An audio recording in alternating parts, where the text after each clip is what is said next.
Бірінші қайсысы пайда болған? Тауық па, жұмыртқа ма?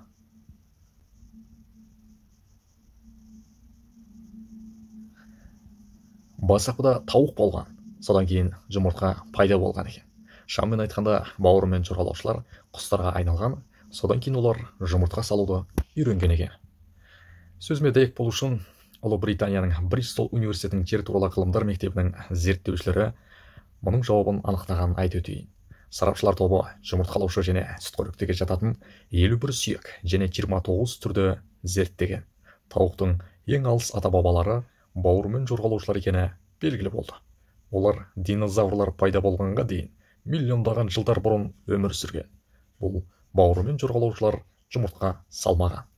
Бастапқыда тауық болған, содан кейін жұмыртқа пайда болған екен.